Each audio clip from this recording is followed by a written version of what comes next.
ditawar-tawarin, dibego-begoin, ya semacam itulah. Terungkap motif kuli bangunan bunuh Wahyu Dian Silviani dosen UIN RM Said Solo, sakit hati disebut hasil kerja jelek. Polisi sudah mengungkap motif dari pelaku pembunuhan dosen UIN Solo, Wahyu Dian Silviani 34. Pelaku adalah Dwi Ferianto alias D, seorang pria yang berprofesi sebagai kuli bangunan. D ikut merenovasi rumah Wahyu Dian Silviani di Desa Tempel, Gatak, Sukoharjo, Jawa Tengah.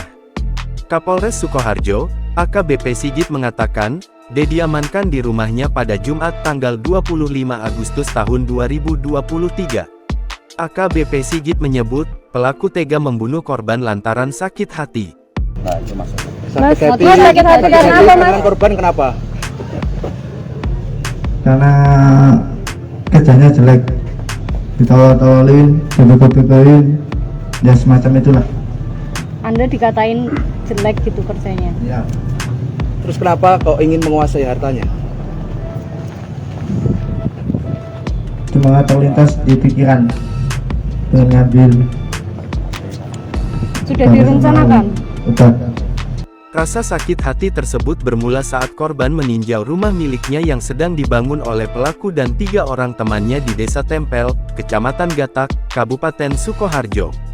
Korban melakukan pengecekan terhadap pekerjaan yang dilakukan pelaku dan teman-temannya. Saat mengecek, korban mengucapkan kata-kata yang membuat korban sakit hati sekira pukul 8.30 waktu Indonesia Barat. Pelaku mengatakan, korban menilai hasil kerja D jelek. Kata-kata itu kemudian membuat pelaku merasa sakit hati. Pelaku menilai dirinya sudah bekerja dengan baik. Sejak kapan merencanakannya? Ya, hari Senin. Pas ditegur kan hari Senin. Senin pagi. Iya, Senin pagi. Ditegur Senin pagi sampai selesai lauk kerja. Setelah itu baru sampean punya pikiran apa? Minum habis. Iya. Nah, dengan apa? Pisau Lah pisaunya sampean sudah mengambil dari mana? dari kerja yang dulu, double decker. Pelaku pun mulai merencanakan untuk membunuh korban.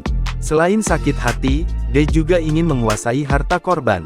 Pada Rabu tanggal 23 Agustus tahun 2023 pelaku mengambil pisau yang ia bawa dari rumahnya.